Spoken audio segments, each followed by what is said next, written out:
Labą dieną, sako Julija ir Augusta. Sveiki, iš tokios netikėtos aplinkos, su daug draugų, čia besipainiojančių, žodžiu, šiandien bandysim daryti. Tiksliau darysim tyriamąjį seansą. Tikslingai pasirinkom vietą šalia vandens, kaip papildomai harmoningai buferizuojančio laidininko. Jeigu pavyks, tai dar ir turėsim palaikomąją auditoriją, margaspalvių ančiukų. O jeigu ne, tai tiesiog bus kaip yra. Tai va, aš noriu pasidžiaugti, kad prie mūsų kanalą prisijungė Augusta. Kviečiam į seansus kartu su ja, kaip telepatė. Tai va, o mūsų šiandien tema yra tokia, griebam iš karto tokį rimtą dalyką. Šiandienos tema yra specifiškai sudėtinga ir gili. Tai yra, reikia suprasti, kad ten, kur minima DNR, mes kalbam apie ypatingai erdvinį gylį. Nes DNR tai yra tokia struktūra, kuri bazuojasi pačiame ląstelės centre. Tai apie kokią DNR mes bekalbėtume, kadangi esame tuo pat metu ir visas lašas, ir vandenynas laše, tai mes paliesime ir žmogaus DNR, bet tuo pat metu mes sujudinsime ir struktūras, kurios susijusios su Žemės DNR. Tai yra su tais energetiniais klodais, kurie yra pačiame Žemės branduolyje, Žemės centre. Todėl tam tikrą prasme šiandienos energijos yra ir specifiškai lengvos, nes mes kalbam apie ilgaamžiškumą, tai yra gyvenimo kokybė, bet tuo pat metu jos yra ir sudėtingai tankios, nes kažkuri tai dalis jūsų sąmonės leisis net ir į Žemės gelmes. Todėl tam tikrą prasme būkite nuovokiai atidus, besimėgaukite gaiva, bet tuo pat metu išlikite budrus, nes jeigu jūs dalyvaujate ir stebite šį seansą, reiškia tam tikrą prasme jūs turite pasąmoninių interesų, kuriuos siekite sužadinti viena ar kita detalė, kurią išgirsite šiame seanse. Taigi, protokolas. Stebėkite ir palyginkite fizinę DNR tų, kurie yra arba buvo ilgiausiai gyvenantis pasaulyje. Na, tai yra vertimas iš ispanų kalbos, todėl tam tikra kontekstinė informacija gali būti ir pasimetusi. Todėl, klausydamiesi, pasistengkite sutelkti dėmesį pirmiausiai į savo kvėpavimą ir erdviškumo pojūtį jumise, nes tai yra daugiau nei tiesiog žodžiai, tai yra energijos, tai yra tarpdimensiniai būviai, tai yra patyrimas, kelionė laike, tarpdimensinės kelionės, taip kad vienu metu būsite daugelį vietų ir išlikti savimi, išsaugoti ryšį su savo fiziniu kūnu, jums padės būtent kvėpavimo momentas. Tai yra ta šiluma, kuri leidžiasi žemyn jūsų plaučiais, pasklinda jumise ir grįžta atgal. Tai yra jūsų esminis vedlys, kad ir kur link jūs benukeliautumėt, ar kad ir kokias mintis, svajas mūsų šis pokalbis jumise pažadintų, šitą gairę padės jums sugrįžti į save. Taigi, mes kalbame apie fizinę DNR tų, kurie ilgiausiai gyvena. Kas tai yra DNR? Tai yra pagrindinė talpykla arba, sakykime, kabliai, kuriuose gali įsitvirtinti siela. Nors sakoma, jog mes turime tik tai 1% DNR, kuri koduoja genus, iš tiesų yra truputį kitaip. Tas 1% yra bazinė DNR struktūra, o tai, kas likę, tai yra galimybių potencialas. Visą tai galima perdėlioti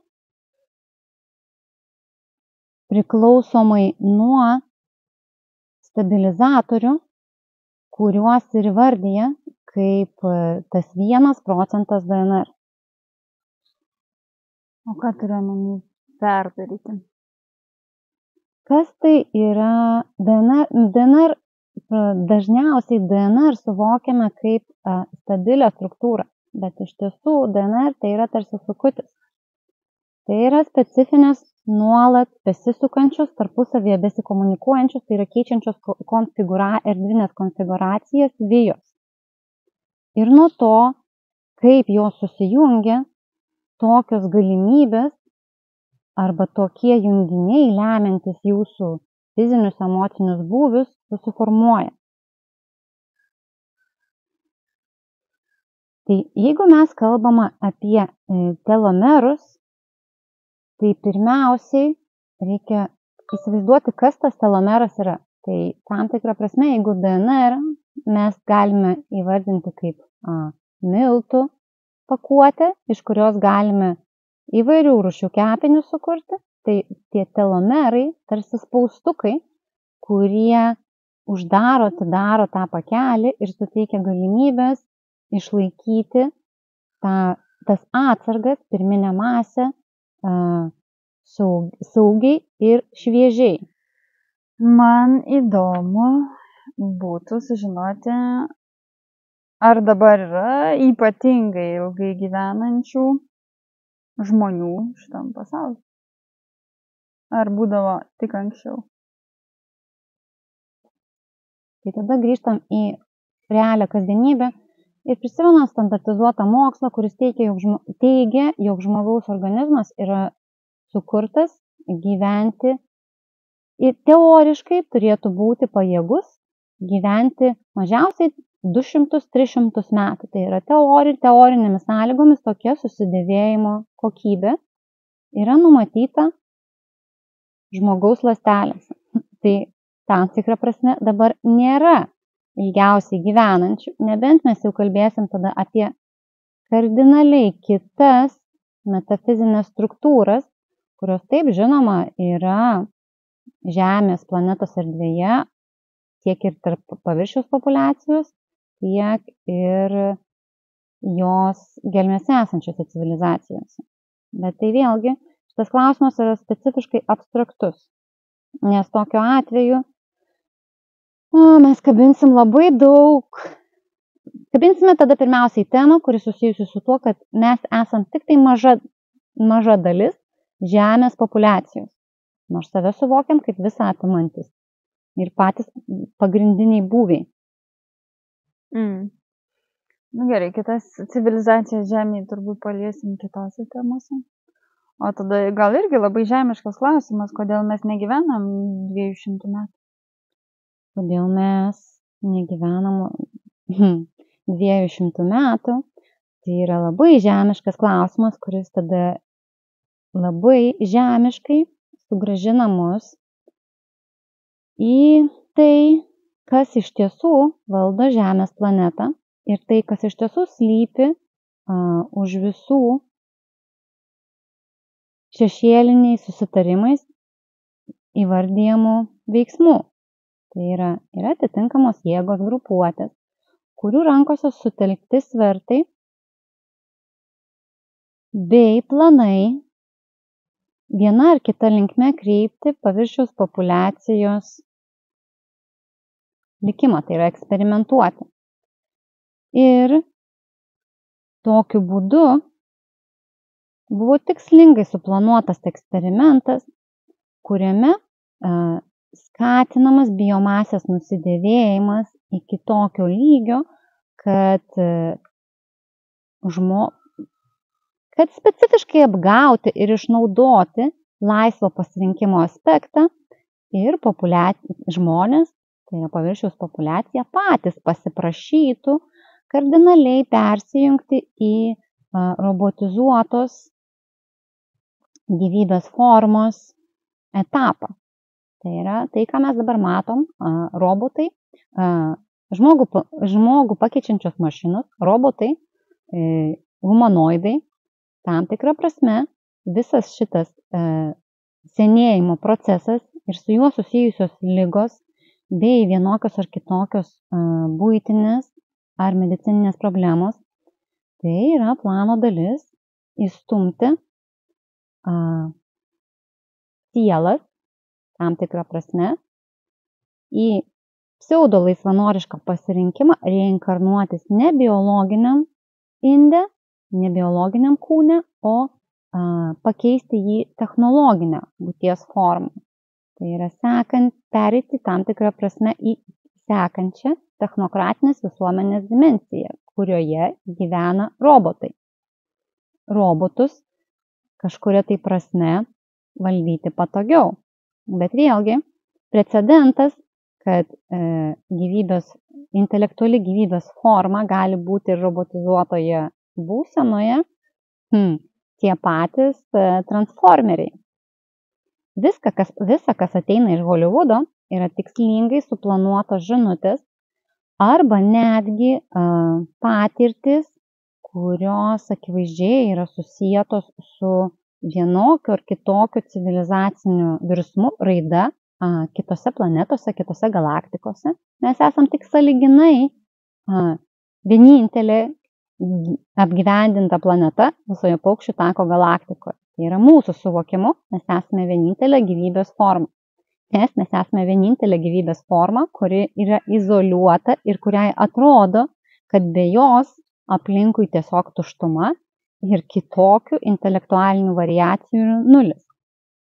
Taip kad, grįžtant atgal, atsakymas vargu bau ar gali būti toks paprastas. Viskas yra kontekstiškai sudėtinga. Tai yra biologinis nusidėvėjimas skatinamas su kompleksiniais tikslais. Tik tai tiek, kad tai apima šiek tiek daugiau nei vieno žmogaus gyvenimo tarpsnis, todėl apie tai kalbant, trumpame ir lakoniškame pokalbyje vargu bau ar kokybiškai tai išplės.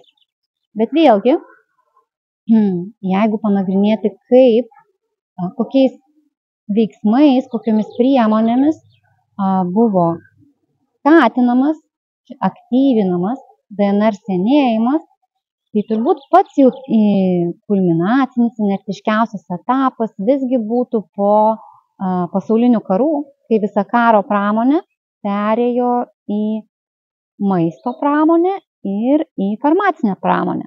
Tai yra, kaip sakoma, tai, kas buvo gaminama kareiviams, kaip ilgai stovintis ir galintis lankščiai būti transportuotinas maisto davinys, buvo komercializuota ir paversta vakarietiška dieta.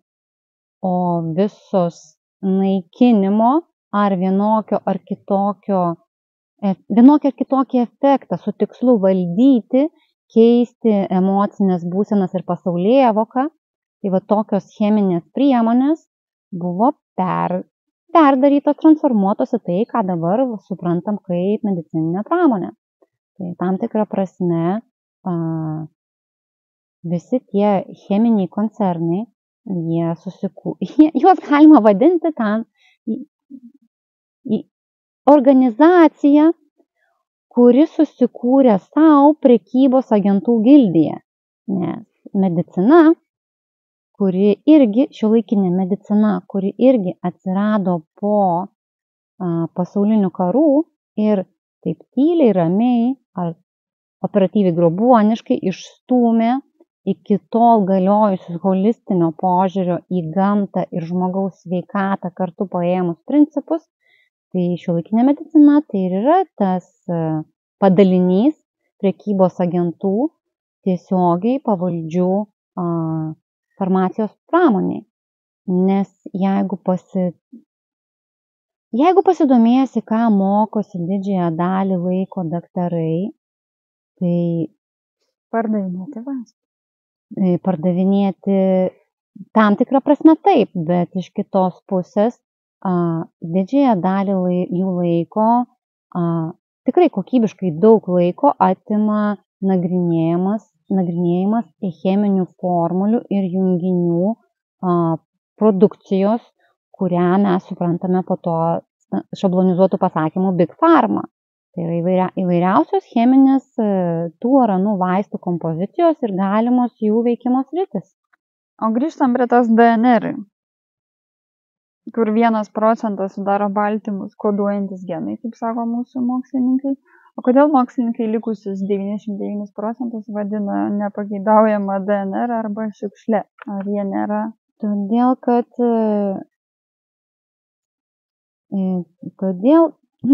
čia vėlgi mes kalbam, darom podcastą, tema, kuri jau apima daugiau nei gyvenimą tiesiog kasdieniai, technokratiniai buitiniai realybei. Mes jau kalbam apie tokias gelmes gylius, kuriuose dalyvauja kiti pasauliai, kitokios intelektualinės gyvybinės formos. Tai tiesiog reikia suprasti, kad norint kabinti tokią gylio temą kaip DNR, tada mums reikia kalbėti apie žmogaus atsiradimo istoriją ir apie tai, jog pagal einamąją informaciją žmogus, ta humanoidinė būtybės forma, kurią mes šiandieną suvokiame kaip žmogus, jinai buvo tikslingai sukurta genetinių modifikacijų pagalba.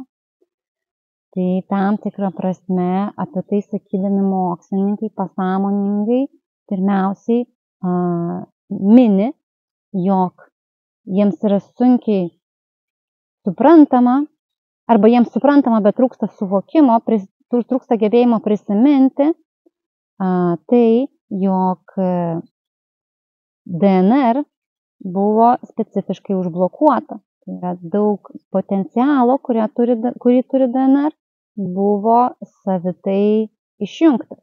Tai čia yra vienas aspektas. Nes maišant skirtingų rasių atstovus, ką tik vienas pasirodė.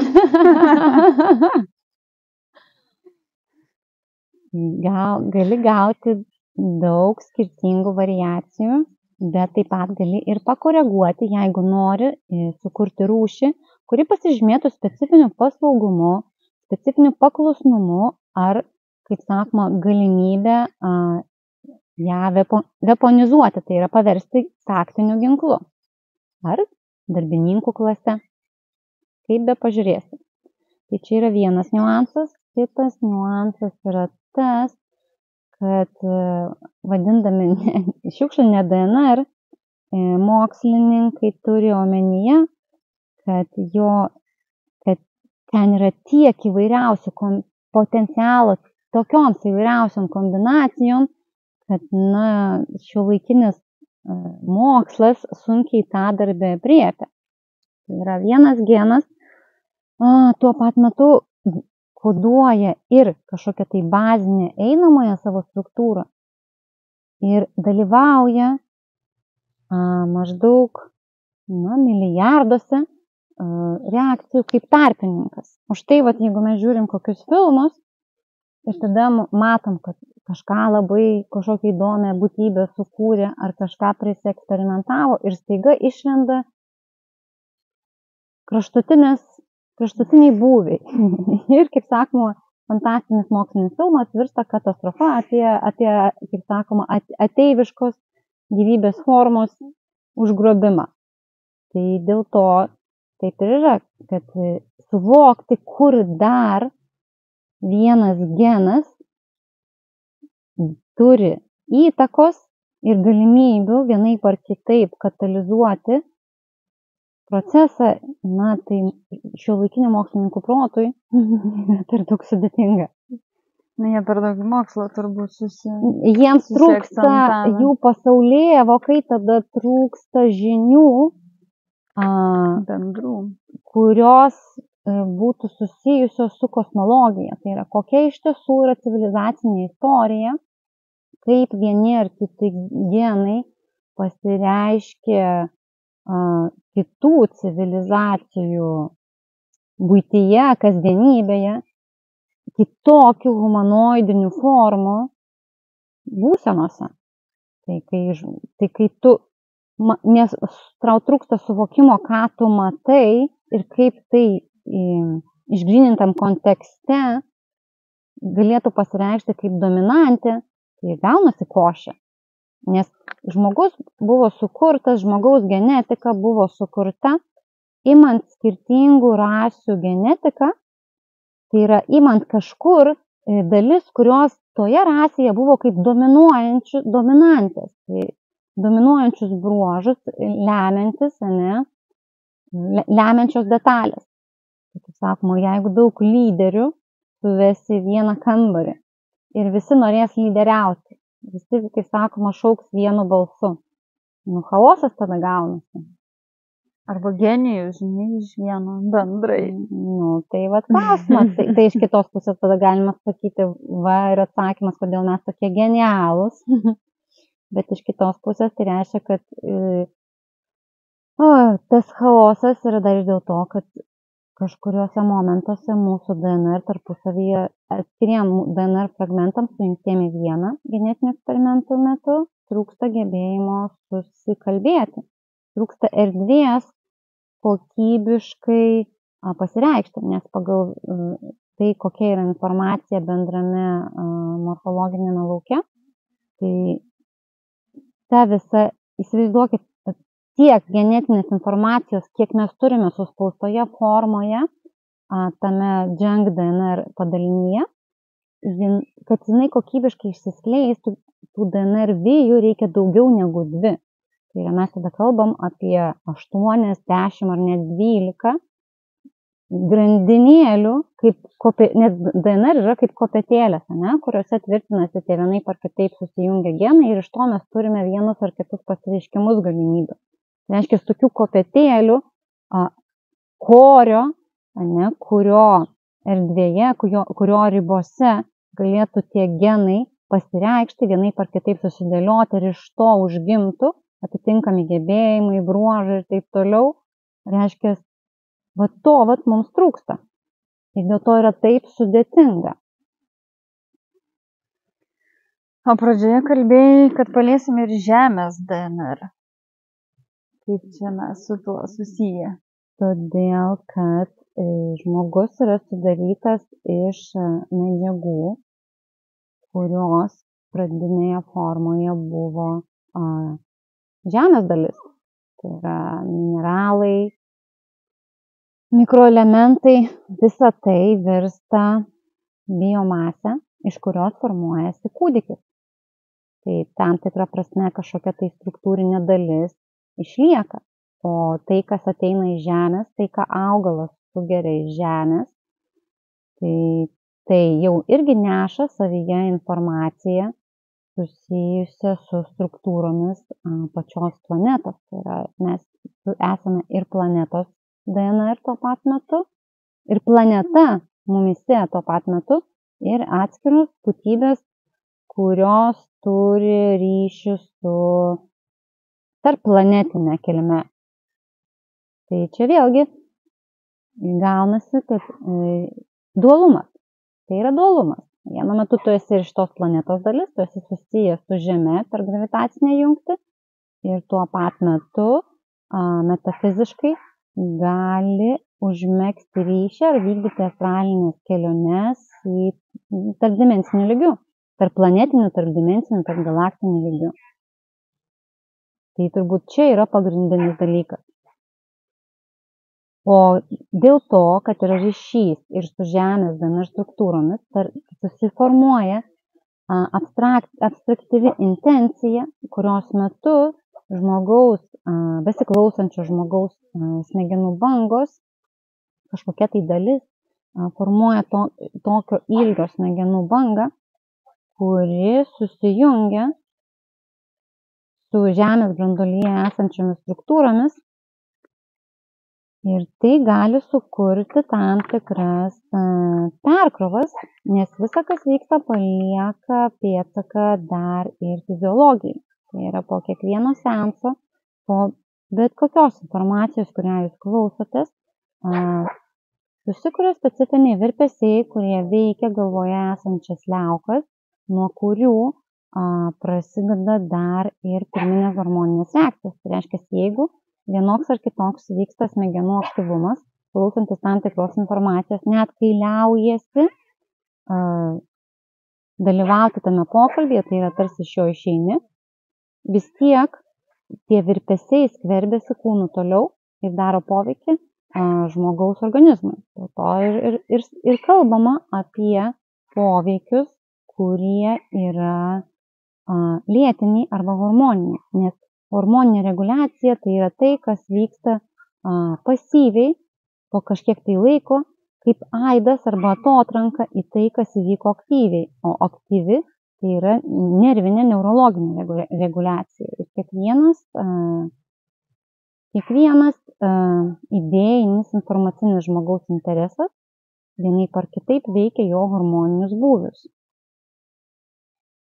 Tu realiai dabar ir psichosomatiką paaiškinai, kodėl mes susirgam po vienu ar kitų Taip, tai emocinių dalykų gyvenime. Tai galima įvardyti, susijęti ir su psichosomatika, bet pati psichosomatikos tema yra, aišku, gerokai platesnė, bet iš esmės taip galima ganėtinai taiklus apibūdinimas. Gerai, o HeLa ląstelės ir kaip tai susiję su gimdos kaklelio dydžiu? HeLa ląstelės. Kas matė HeLa ląstelę, tai tam, kas pirmą kartą girdi, tai įsivaizduokite kažką, kas yra tarpinis miksas tarp siūlų kamuoliuko ir aštuonkojo. Tai yra ląstelė apvali, ląstelė, kuri turi labai labai daug ataugėlių, tarsi narelių, šerelių, vizualiai primenančių aštuonkojo formą. Tai ką tai reiškia? Tai yra ląstelė, kuri turi specifiškai adaptyvų prisitaikymą įsitvirtinti ir siurbti gyvybinę energiją. Tai yra vykdyti gyvybinius ciklus. Nes tam, kad vykdytum gyvybinius ciklus, pirmiausia, ko reikia? Reikia kokybiško pagrindo. O kokybiškam pagrindui užtikrinti ypatingai gerai pasitarnauja didžiulė galybė čiuptuvų. Tai yra pirmas dalykas arba pirmas reikalavimas – kokybiška statika. Tai kadangi mes gyvename pasaulyje, kuris yra specifiškai chaotizuotas, čia dabar tarp kitko paliesime Šumano rezonanso temą, kuris dabar kaip tik ypatingai reaguoja į technokratinės visuomenės sukeltą elektromagnetinį smogą ir keičiasi irgi garsėdamas. Tai vyksta Žemėje, kai sako, kad mes atitrūkome nuo gamtos. Tai tam tikrą prasme Žemėje vyksta kaip ir kova dviejų stichijų. Tai yra natūralūs gyvybiniai ciklai, kuriuos suprantame kaip gamta, ryšys su gamta, ir technokratinė visuomenė, tai yra buitinė kasdienybė, technokratinės visuomenės ritmas.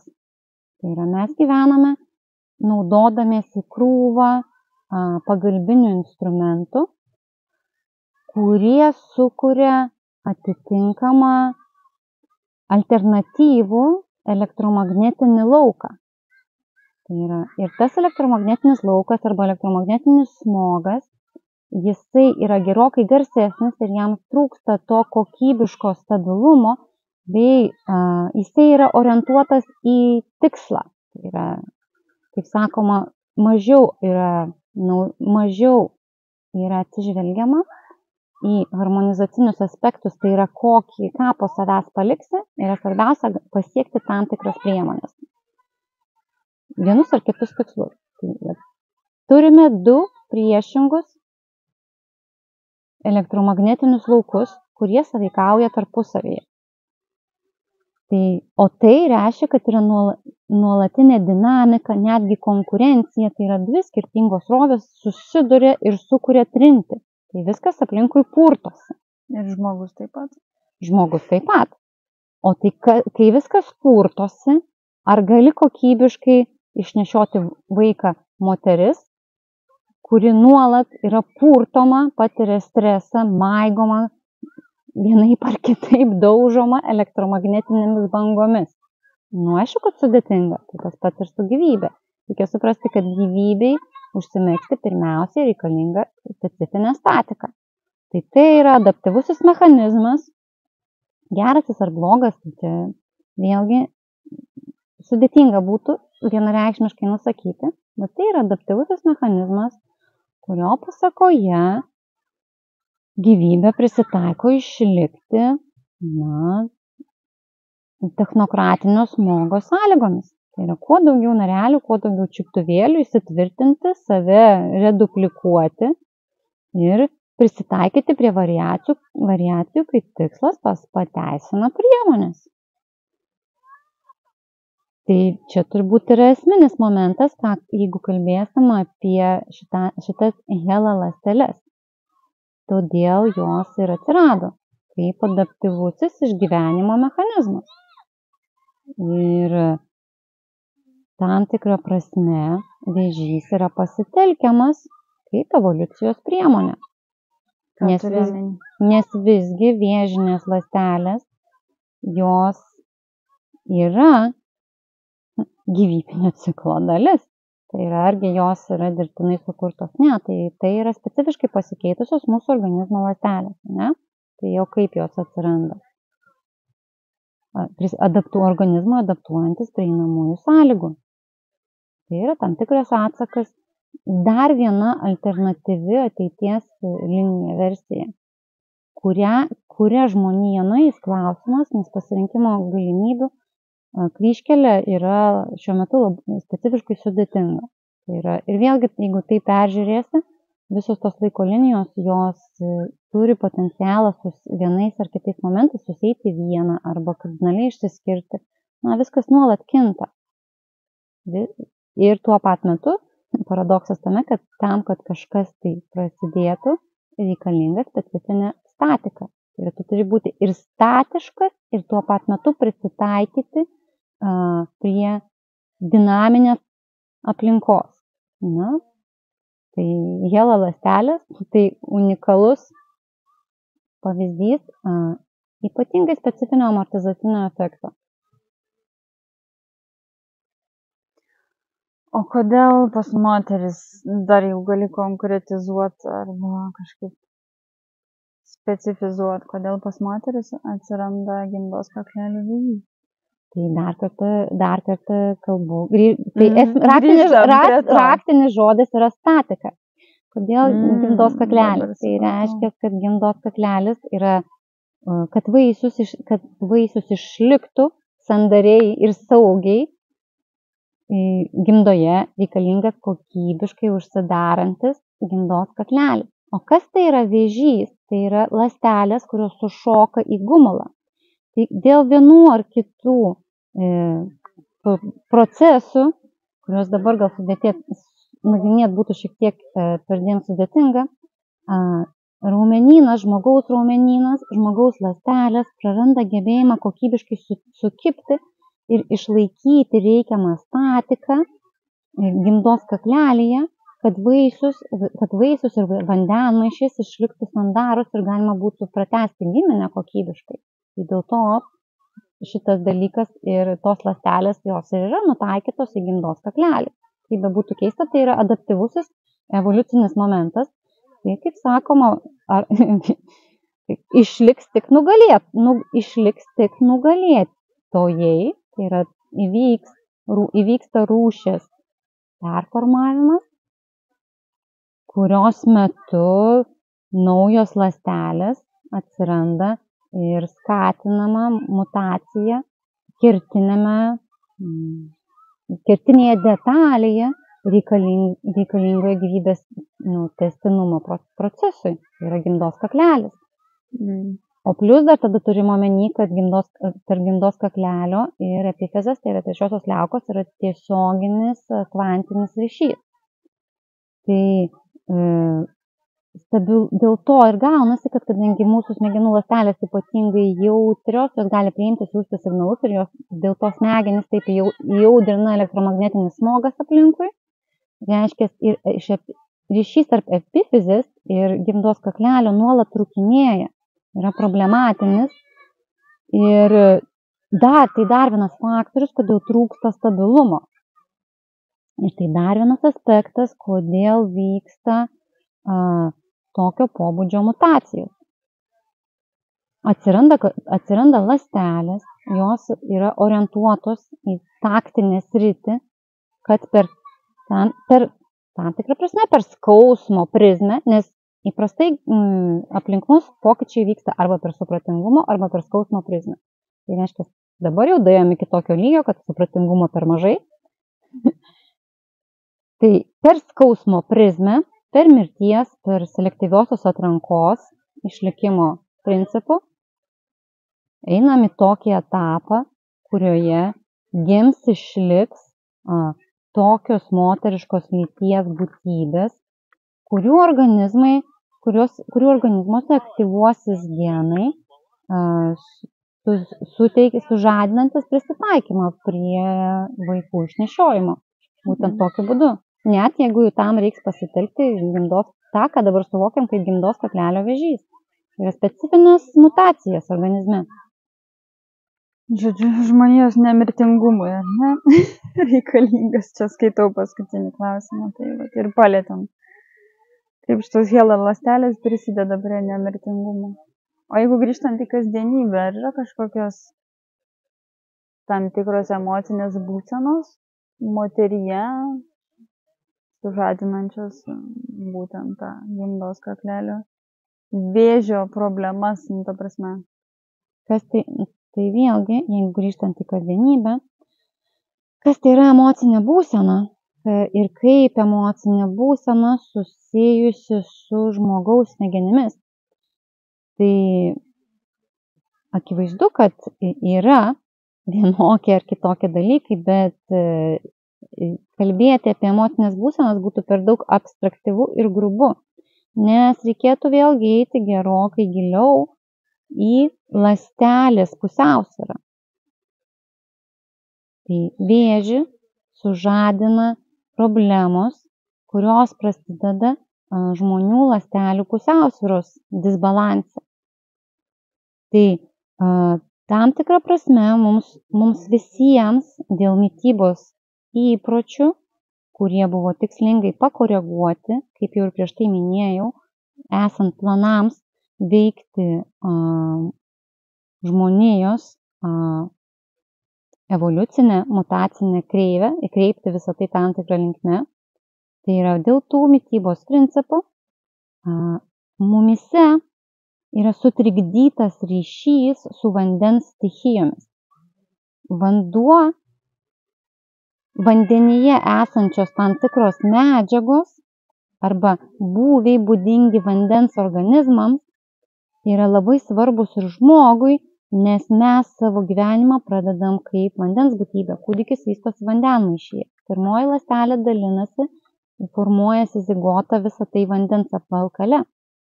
Ir reiškia, kai mes gimstame, pradedame kvėpuoti plaučiais, tai vandenį išstumia oras. Tai yra drėgmė išstumia sausuma. Tai mūsų organizme dėl mitybos yra perteklius sausuminių medžiagų, tačiau trūksta esminių medžiagų, kurios yra ypatingai reikšmingos už signalų perdavimą vandens karalystėje.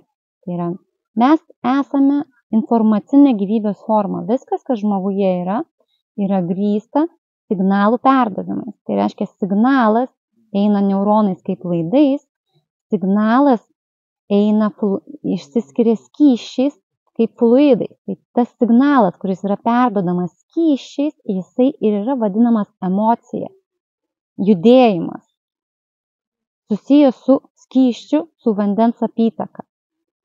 Tai grįžtant atgal,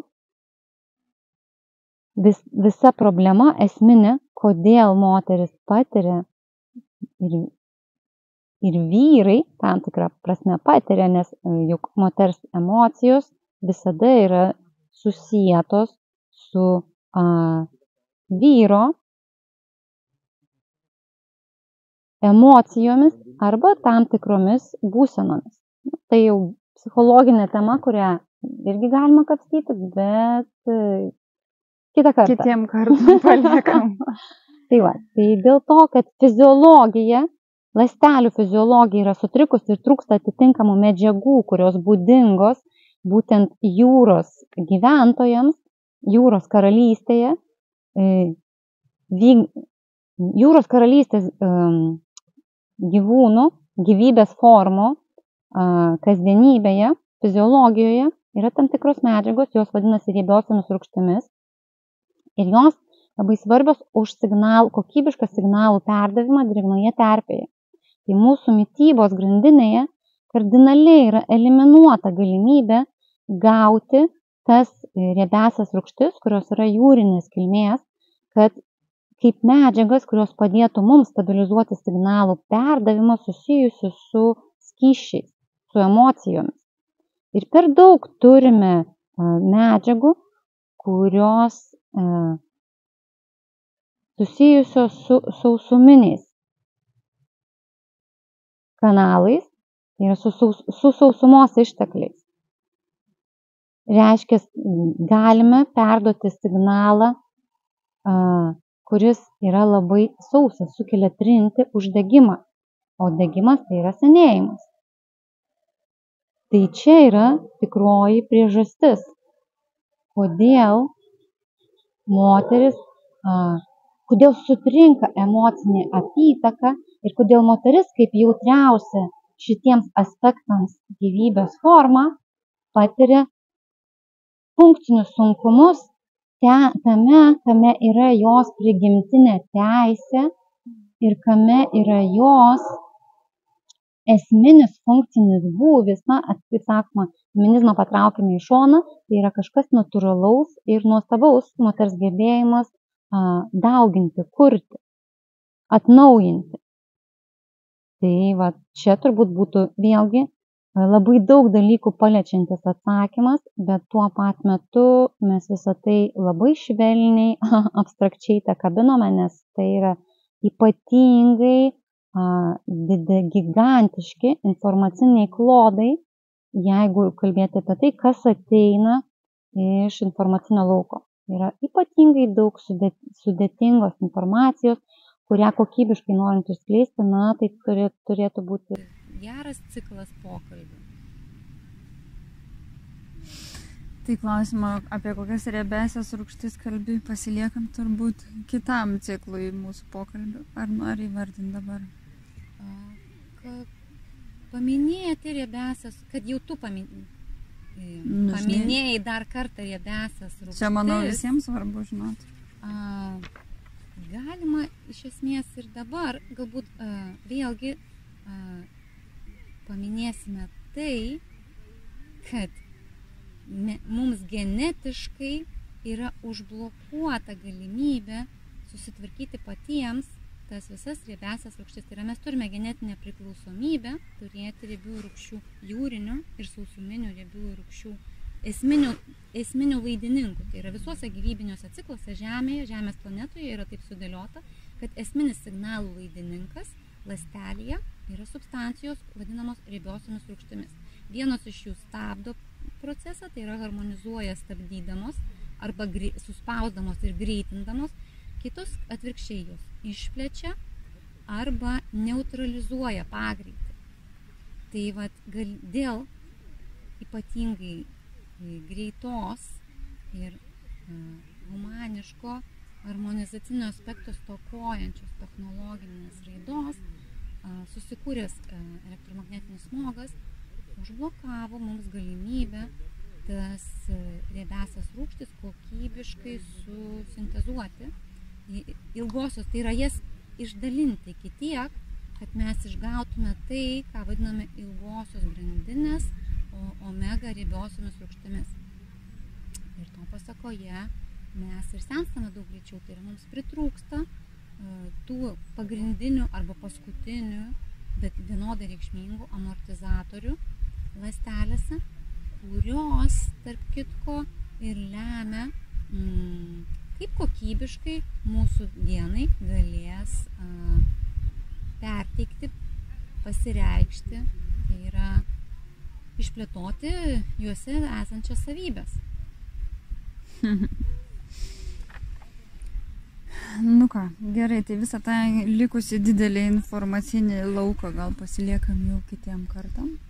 Ar dar kažką reikėtų pasakyti šio karto, šio seanso metu. Kas ateina ir kas norisi. O ką tu, Julija, kaip stebėtojas ir pasakyti galėtumai ir kas tau išliko arba įstrigo viso šito srauto metu? Turbūt lengviausia yra susijęti, kaip ir visiems žiūrovams, informacija dabar gauta su tai, ką prieš tai esi kažkur matęs, girdėjęs ir taip toliau, žodžiu, pasidarai asociacijas ir sakai, aha, čia tikrai atitinka, aha, tikrai, o visa kita, kas buvo galbūt nauja, man, pavyzdžiui, irgi Helo ląstelės iš tiesų buvo nauja, kaip turbūt daugeliui kitų, tai va čia bus tokiems apmąstymams ir tai tokia erdvė vis dar eiti į gilį ir galbūt kažkur vėl išgirdus susijęti su tuo, ką dabar kalbėjom. Tarp kitko, dar vienas galbūt įdomus aspektas – Helo ląstelės. Jeigu kas nors domisi giliau visom prabudimo teorijomis ir gilinasi į kosminių rasių apibrėžimus, tai dar vienas aspektas įdomus, kuris ateina iš informacinio lauko, kalbant apie Helo ląsteles, yra tai, kad jos susijusios su taip vadinama voragyvių humanoidų arachnidžių rasė. Tai toks čia galima sakyti, galime tai palikti kaip namų darbą. Dar gilesniam pasidomėjimui. Nes yra kalbama, jog būtent tos arachnidės ir stovi už daugybės, net tai yra kas, ne gerbėmieji, ne reptiloidai, kuriuos visi, kaip sakoma, jau kokybiškai įpratę linksniuoti. Kuriem jau atsibodo visiems. Bet dar, kaip sakoma, tamsesnėme šešėlyje, už viso to stovi būtent arachnidžių rasė, vorų humanoidų, kurie, kaip teigiama, bent jau taip galima abstraguoti iš viso informacinio srauto, kuris yra pasiekiamas, kurie pirmieji prikišo nagus, taip sakant, prie vienos ar kitos genetikos ir kūrė modeliacijas ilgaamžiškumo tema. Pagal principą tikslas pateisina priemonės ir to pasekoje perdėm pagreitino tam tikrus gyvybinius energetinius ciklus, kad sukėlė net tarp galaktinį chaosą. Tai vėlgi Helo ląstelės, jeigu taip jau labai kosmoenergetiškai žiūrėti, tai tam tikrą prasme, kadangi viskas pas mus persipina, tai yra tarpdimensinis ryšys visur aplinkui, jos netgi yra susijusios su tokiais aspektais, kurie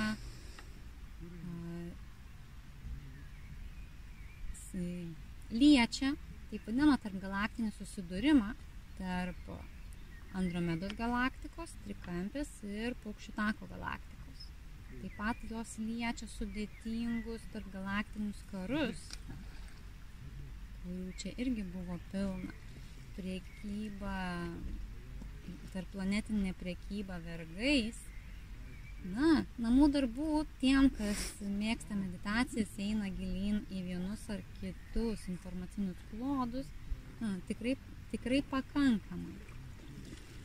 Nes vienaip ar kitaip, juk mažai tikėtina, ypač jeigu gerai panagrinėsi šumerų, babiloniečių tą misticizmą, ar tiesiog tas paviršutinė kultūrinė informacija išlikusi iki šių dienų. Visur susidursiu su tuo, kad visgi kažkaip tai kažkur tai dalyvavo kažkokie ten tie dievai, kažkokie tai ateiviai iš kažkur kitur su gerokai pažangesnis technologijomis, negu mes čia ir dabar netgi galime suvokti. Taip, kad variacijų visuomet visam kamera, o kai kažkur vykdomas įsikišimas, vienokia ar kitokia interferencija, jeigu trūksta harmoniškumo, tai sukelia pasiekmių, o pasiekmes tai yra įsijungia adaptyvusis panikos prisitaikymo režimas, kurio išdava ir yra štai tokia ląstelinė mutacija, kaip būdas patenkinti patį pirminį kiekvienai gyvybės formai priimtiną būvį, tai yra išgyventi bet kokiomis sąlygomis. Nu ką, labai įdomu. Tai pasiliekam prie namų darbų dabar visi. O kol kas ačiū tau, Augusta, ir lauksim kituose mūsų sesijose. Ačiū Julijai, ačiū Augustai, ačiū mums visiems už daugybę informacijos, kurią iš tiesų vos tik tai palėtėme, bet tai smagu tai, kad sujudinta daugybė ciklų, kuriuose vienaip ar kitaip dalyvaujame mes visi, nes specifiniu lygiu esame kolektyvinė sąmonė ir tuo pat metu kardinaliai unikalus atskiras pasaulis. Ačiū ir iki. Benvenuto a questo nuovo video di Disclosures. Oggi parliamo della cosiddetta sessione di ipnosi investigativa. In realtà non esiste una sessione di ipnosi investigativa. Non che non si possa fare investigazione di ipnosi, però è che non esiste una sola sessione di ipnosi per dire si è fatta investigazione, per prendere quell'informazione come buona. Perché? Sappiamo intanto che l'informazione che arriva in ipnosi è molto contaminata, la percentuale di inquinamento dell'informazione è altissima. Pensate a questa informazione che viaggia per tantissime dimensioni, attraversa densità, passa per coscienze che volontariamente o involontariamente possono distorcerla e poi arriva infine alla persona che sta in ipnosi, che ha una coscienza, ha una mente, ha un'esperienza e interpreta questa informazione secondo la sua struttura mentale, secondo le sue credenze, che per quanto si possa essere più o meno liberi mentalmente, liberi pensatori, sempre c'è una parte subliminale che interpreta in base all'educazione ricevuta, alla cultura e, perché no, anche tutte le esperienze di esistenze passate che ancora lasciano un segno in noi. Per capirci, è come se dovessimo parlare con un'altra persona immersi nell'acqua, a qualche metro di distanza, cercando di utilizzare un mezzo, che è quello della corda vocale, che è fatto per produrre suoni da trasmettere nell'aria. Noi stiamo utilizzando questo strumento per far passare un'onda sonora nell'acqua o in un liquido. Chiaramente il suono viene completamente distorto, sempre ammesso che sia per il nostro corpo facile e non difficoltoso poterlo fare senza avere dei problemi come ingurgitare acqua o eccetera. Ma non solo. Supponiamo che per questo tipo di comunicazione utilizziamo anche due lingue diverse, per esempio un italiano e un russo o un giapponese. Per quanto possiamo anche interpretare il labiale, non possiamo capire quello che ci sta dicendo, perché la lingua è diversa. La lingua, diciamo, da dove parte l'informazione a dove arriva è completamente diversa, il codice, il linguaggio è diverso, ma possiamo anche cercare di capirci attraverso i gesti, attraverso le espressioni facciali. Per quanto sia ipoteticamente facile poterlo fare sott'acqua, però non dobbiamo dimenticare che l'acqua non è l'aria e può distorcere l'immagine, ma non solo. Dobbiamo anche pensare che l'altra persona, che parla un'altra lingua, che viene da un'altra cultura, potrebbe interpretare i segnali che noi interpretiamo come X in Y. Per noi un sì è abbassare la testa dall'alto verso il basso, per esempio, sì, e il no da sinistra verso destra, no. in alcuni paesi orientali, come le Filippine credo o qualcun altro, utilizzano esattamente gli stessi segni, ma al contrario. No. Sì. Immaginate due persone di queste due culture che stanno cercando di comunicare in maniera così difficoltosa e alla fine non gli rimane altro che interpretare il linguaggio corporale. Sì, che per l'altro invece no. Cosa voglio dire con questo esempio estremo? Che l'informazione da dove parte a dove arriva viene completamente deformata. Non sappiamo esattamente quale percentuale perché ogni situazione è a sé stante, però la percentuale di inquinamento, di distorsione, di contaminazione di questa informazione è assolutamente alto.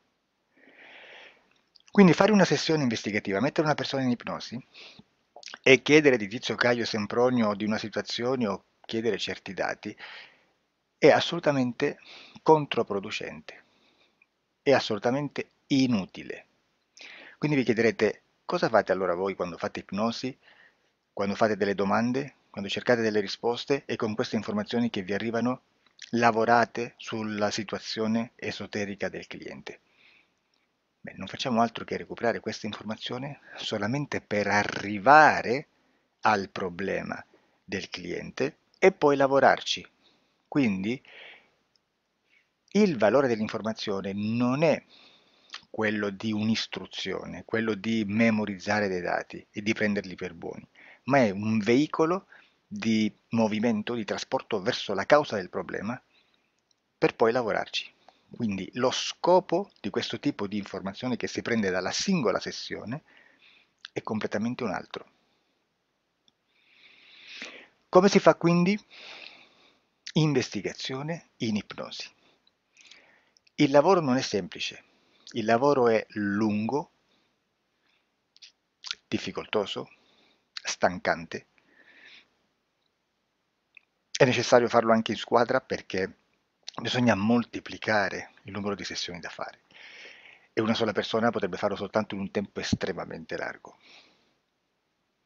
Noi abbiamo delle informazioni che prendiamo ormai per buone, ci lavoriamo, danno dei risultati e quindi per noi sono buone.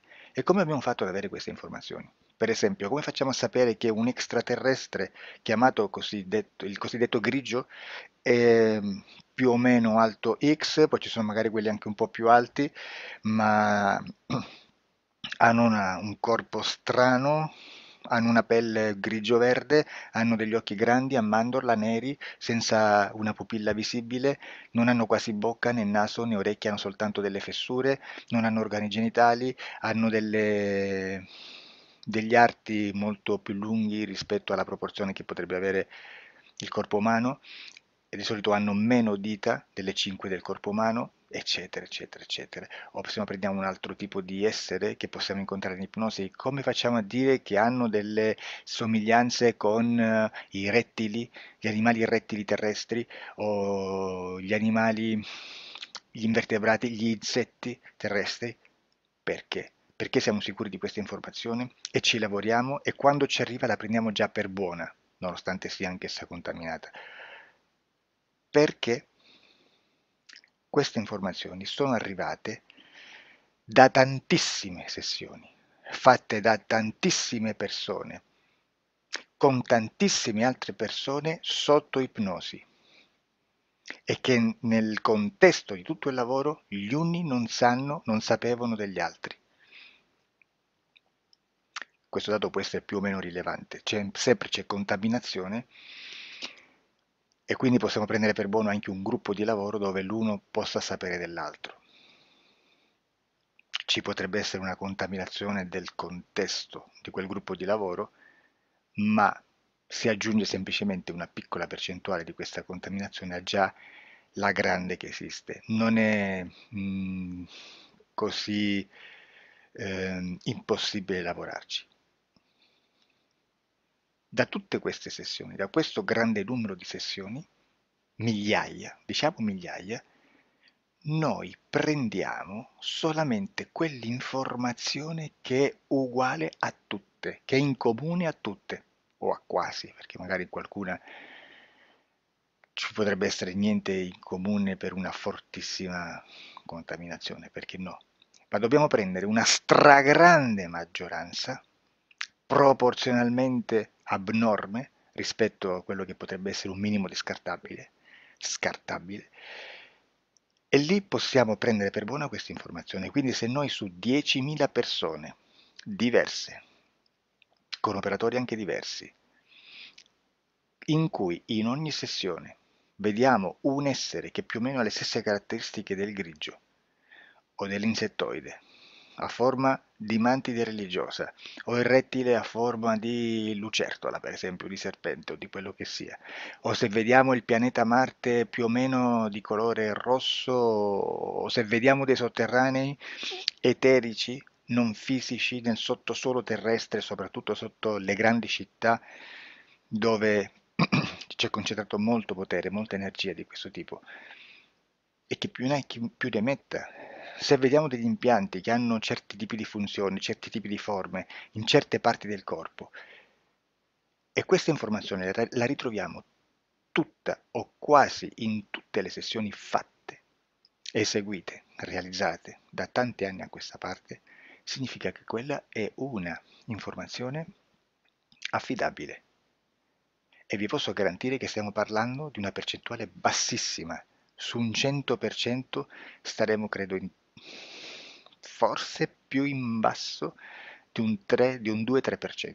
Immaginate, tutto il resto è spazzatura, è informazione spazzatura. Sì, spazzatura.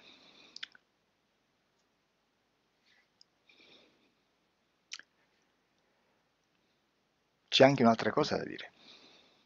Supponiamo che un operatore faccia un'ipnosi e voglia andare a vedere cosa fa Tizio, cosa fa Caio, cosa fa Sempronio.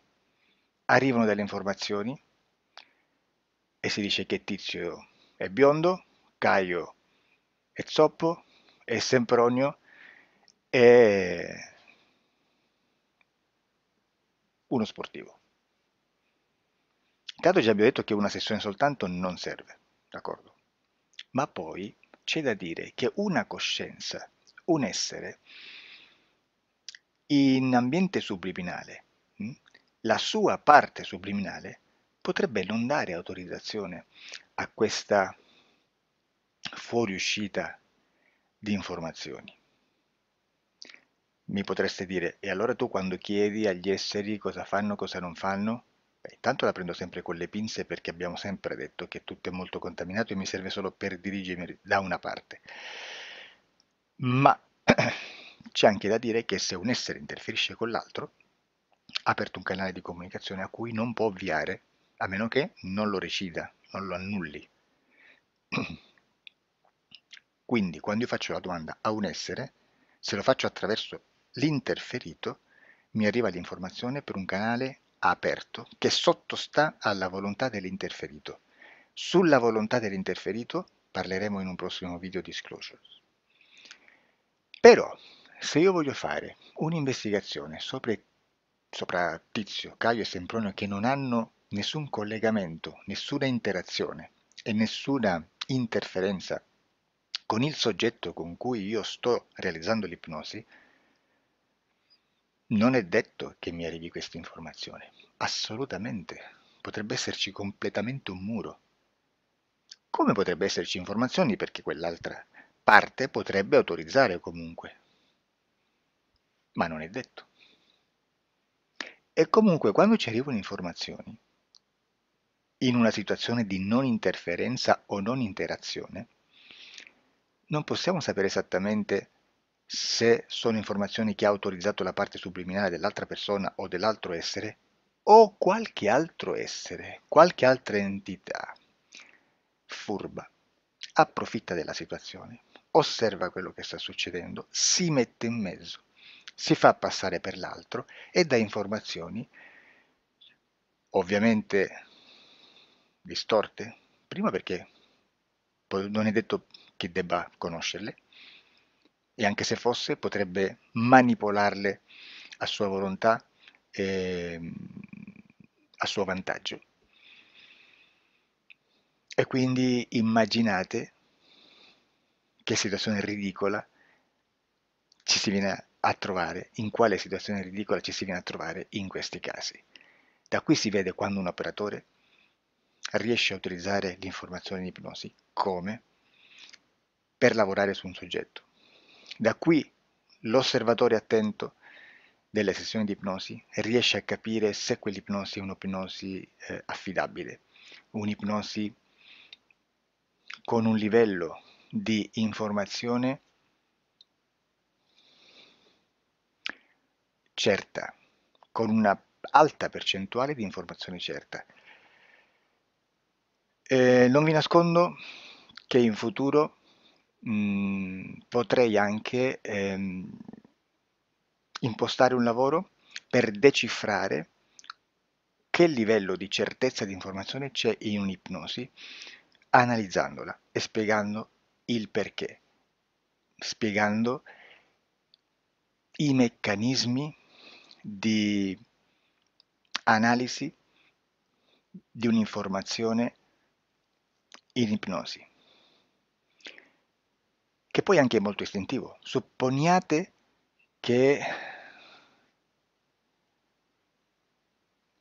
Supponiamo che dobbiamo cercare un'informazione su internet, per esempio un fatto di cronaca. Voi preferite mettervi su un sito ufficiale? A caso. L'ANSA in Italia,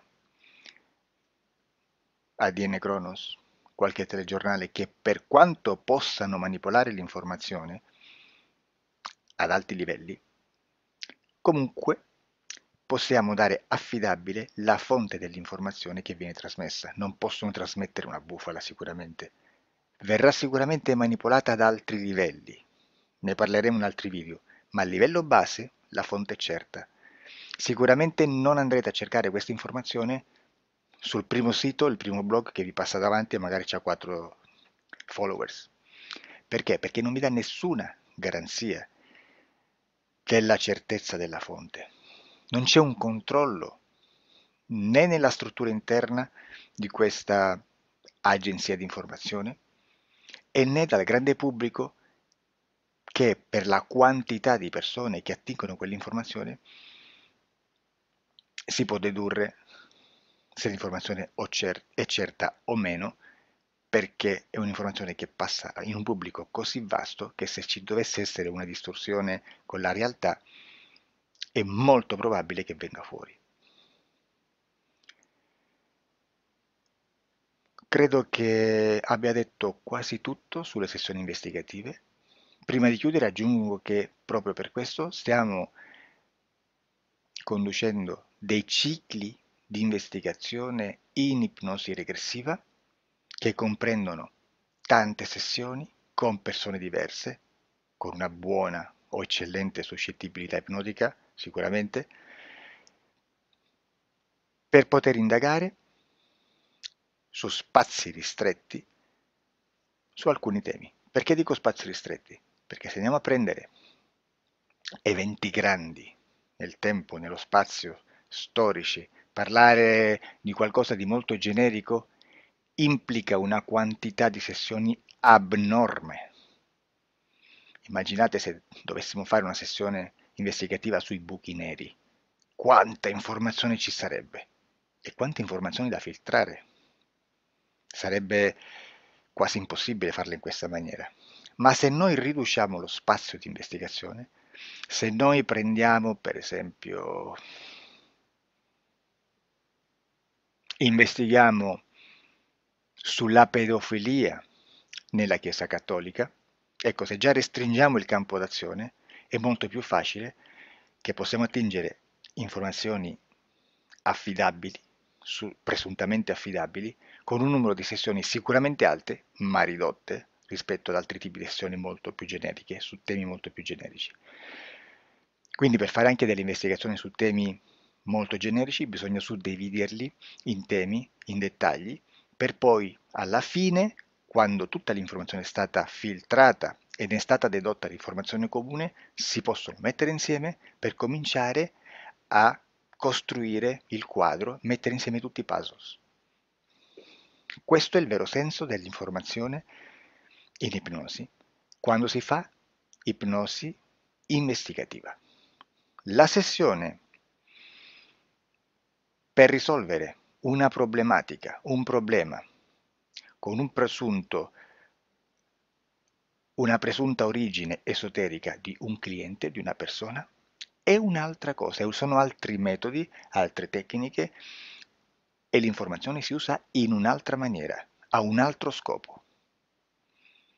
Grazie, ci vediamo al prossimo video. Disclosure. Ciao.